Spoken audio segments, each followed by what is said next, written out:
l'histoire, l'histoire elle est toute simple, hein, ça se passe dans une France post-apocalyptique, surtout une Bretagne post-apocalyptique, hein, puisque on va dire que la majorité des événements se déroulent quand même en Bretagne, notamment dans la région de Rennes.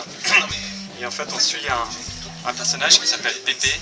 Alors c'est pas son vrai nom, hein, il s'appelle en réalité... vous découvrirez. Ouais, pas de spoiler. Excusez-moi. Voilà.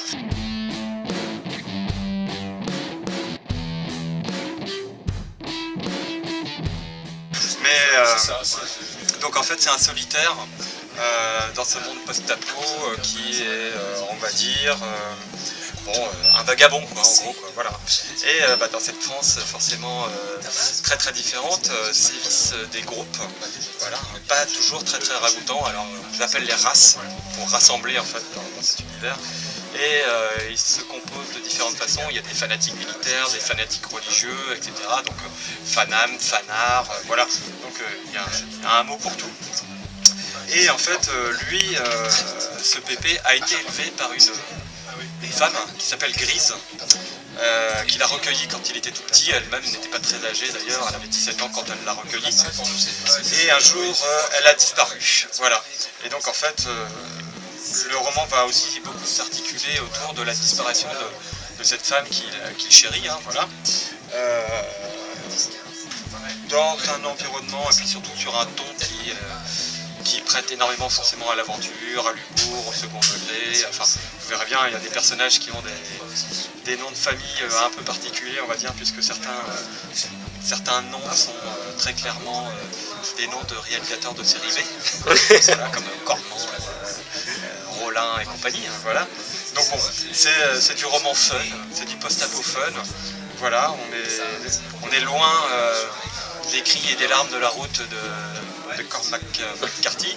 Le thème est évidemment le même, hein, ça c'est sûr, hein, presque le même, mais on est vraiment, ouais, je vais dire, à l'opposé l'un et l'autre, hein, ça c'est sûr. Hein, voilà. Lui c'est la grande littérature, moi c'est le côté populaire.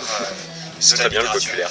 Ah, c'est deux choses totalement différentes, donc effectivement, moi je suis un amateur et un amoureux des deux formes de littérature, hein, de toute littérature d'ailleurs, qu'elle soit populaire ou plus d'intello, on va dire. Moi j'aime tout ça.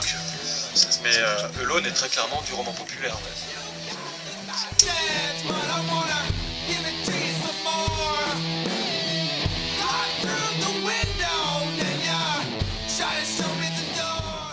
Disons que je publie moi des romans depuis 2005, donc c'est sûr que bon, je suis régulièrement invité à des salons, des festivals, ou par des librairies ou des choses comme ça, donc oui forcément j'en ai fait déjà beaucoup, et puis j'aurais tendance à dire que ça va pas en s'arrangeant, quoi. Voilà, hein.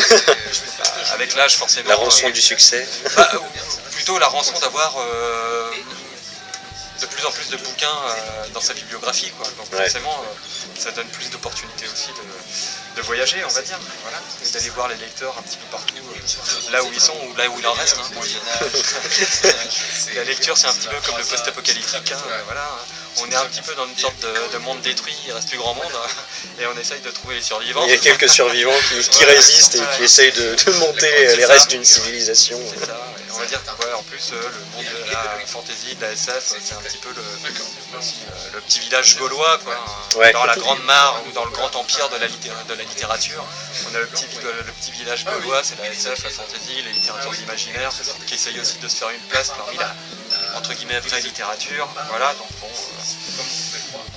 on essaye de faire au mieux pour se faire connaître et se faire reconnaître, hein, voilà, hein. Donc en écrivant on espère, et en publiant on espère aussi des bouquins de qualité.